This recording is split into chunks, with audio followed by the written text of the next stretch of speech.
YCP ex minister Seediri అప్పలరాజుకు తన కుమారుడు accident కేసులో ప్రస్తుతం A3గా అక్యూజ్డ్గా ఉంచారు. అయితే ప్రస్తుతానికి ఈరోజు కోర్టులో హాజరుపరిచిన తర్వాత పీపీ వాదనల తర్వాత ఆయన్ని రిమాండ్కి అయితే విధించడం జరిగింది. 14 days రిమాండ్ విధించారు. ఈ రిమాండ్ కూడా శ్రీకాకుళం జిల్లాకి సంబంధించినటువంటి అంపోలు జైల్లో విధించడం జరిగింది. ప్రస్తుతం ఈ కేసుకు సంబంధించి వాదించినటువంటి పీపీ మనతో పాటు ఉన్నారు జగన్నాథులు గారు. సో ఒకసారి ఆయనతో మాట్లాడదాం. జగన్నాథులు గారు, సార్ చెప్పండి, అసలు 14 days రిమాండ్ విధించారు. ఒక యాక్సిడెంట్ కేసుని రిమాండ్ వరకు తీసుకెళ్లడం ఇది అన్యాయం అని చెప్పి వైసీపీకి సంబంధించిన వాళ్ళందరూ కూడా వాదిస్తున్నారు. మీరేమంటారు?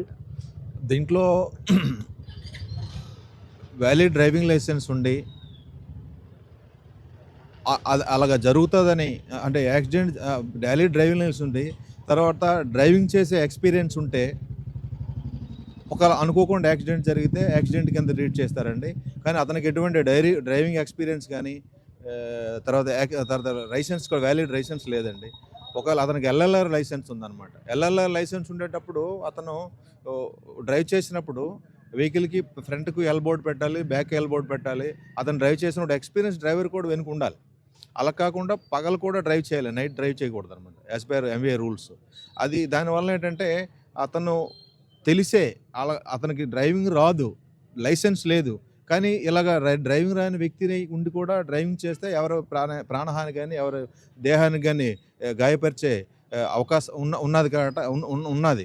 ఇతను ఎటువంటి ఎక్స్పీరియన్స్ లేకుండా అతను చేయడం వల్ల ఎవరికైనా చనిపోవచ్చు, లేదంటే అతని వలన ఎవరికైనా గాయాలు అవ్వచ్చు. దానికోసమనే పోలీసు వారు 105 కింద కేసు రిజిస్టర్ చేశారు. అరవర్మ విషయంలో అయితే 105 కేసును పెట్టారు. బట్ సీదిరి అప్పలరాజు విషయంలో కూడా కల్పబుల్ హోమ్సైడ్ కేసు కింద దీన్ని క్రియేట్ చేసి ఇప్పుడు A3గా ఉన్న వ్యక్తిని రిమాండ్కి పంపించారు అంపోలు జైల్లో. దీని మీద ఎలాంటి ఎక్స్ప్లెనేషన్ ఇస్తారు? అంటే సెక్షన్ 231 BNS అని ఉందండి. దాంట్లో ఏంటంటే ప్రైమ్ అక్యూజ్ ఎవరున్నారో ప్రైమ్ సెక్షన్ ఏది ఉందో అది ఉంది. దాంట్లో ఇతను ఏంటంటే సాక్ష్యాన్ని తారుమారు చేయడానికి అని చెప్పేసి సెక్షన్ 231 కింద BNS కింద ఇతను నేరం చేశారు. కాబట్టి అతనికి 231 కింద BNS కింద అరెస్ట్ చేశారండి. కాబట్టి ప్రైమ్ అఫెన్స్ ఏది ఉంటే ఈ అఫెన్స్ కూడా అది అట్రాక్ట్ అవుతుంది. At the time of remand court వారు మినీ ట్రయల్ కండక్ట్ చేయడానికి లేదు.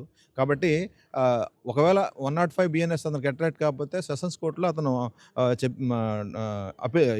సెషన్స్ కోర్టులో ఆర్గ్యూ చేసుకోవచ్చు. బట్ సీదిరి అప్పలరాజు సైడ్ వాదిస్తున్నటువంటి న్యాయవాది మాత్రం ఇది కావాలని, అంటే ఫస్ట్ A3గా పెట్టారు, దాని తర్వాత వేరే సెక్షన్స్ పెట్టి జడ్జి దాన్ని తిరస్కరించడంతో మళ్ళీ దీనిలో సెక్షన్స్ అప్పటికప్పుడు చేంజ్ చేసి చేశారు అని చెప్తున్నారు. చట్టాన్ని మీ చేతుల్లోకి తీసుకున్నారు అని చెప్తున్నారు. దీని మీద మీరు ఎలా రియాక్ట్ అవుతారు?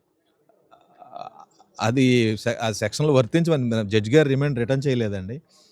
ఎప్పుడైతే మొదటి నుండి ఏ రోజైతే పోలీసులు అరెస్ట్ చేశారో అప్పుడే ఒకే రిమాండ్ రిపోర్ట్ జడ్జి గారు రిటర్న్ చేయలేదండి. సేమ్ అదే కంటిన్యూ అవుతుంది. 105 BNS ఉన్నాయి, 231 అఫెన్సెస్ అలాగా కంటిన్యూ అవుతుంది. రిమాండ్ అయితే రిటర్న్ చేయలేదండి.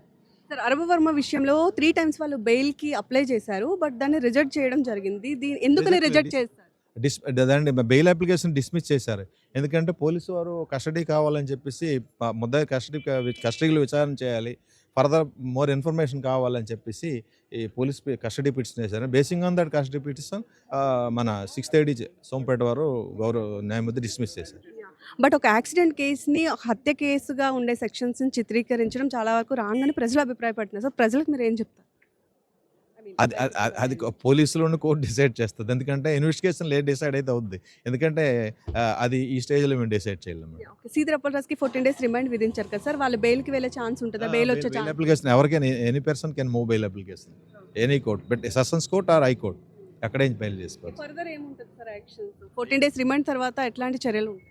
14 days తర్వాత అంటే in the meanwhile bail అంటే కోర్టు వారు బెయిల్ అప్లికేషన్లో డిస్కస్ చేస్తారు. అట్ ది టైం బెయిల్ ఇవ్వచ్చా ఇవ్వకూడదని కోర్టు వారు విచక్షణ చూసుకొని బెయిల్ గ్రాంట్ చేయాలి కోర్టు వారు ఇష్టం మేడం. అది దాంట్లో ఒకవేళ బెయిల్ కాకపోతే మళ్ళీ ఫర్దర్గా రిమాండ్ ఎక్స్టెన్షన్ ఉంటుంది.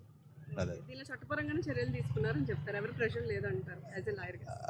యాజ్ ఏ పబ్లిక్ ప్రాసిక్యూటర్ పోలీసులకి ఏంటి ఇంట్రెస్ట్ ఉంటుంది, చట్టపరంగా జరుగుతుంది. ఎందుకంటే ఇన్వెస్టిగేషన్లో ఏం రివీల్ అయితే అదే పోలీసులు కూడా ప్రొడ్యూస్ చేస్తారు కదా. ఓకే, ఒకవేళ రిమాండ్ విధించారు కదా, దీనిలో సీదిరి అప్పలరాజు కానీ వాళ్ళ అబ్బాయి అరవవర్మది కానీ ఏదైనా తప్పు ఉన్నట్లుగా ప్రూవ్ అయితే వాళ్ళకి ఎట్లాంటి శిక్ష పడే ఛాన్స్? అది అబౌట్ 7 years పడుతుంది మేడం శిక్ష, కన్విక్షన్ అంతా. ఎందుకంటే 105ది లైఫ్ ఇంప్రూవ్మెంట్ 10 years వరకు వేయచ్చు అని ఉంది. అలాగే 231 కూడా అబౌట్ 7 years ఉంది. ఇద్దరికి కూడా పడే పడవచ్చు అంటే అంటే మెయిన్ ఇద్దరికి రాదు 231 కింద ఇతనికి అవ్వచ్చు, అతనికి 105 బిఎన్ఎస్ కింద అతనికి పడవచ్చు అండి.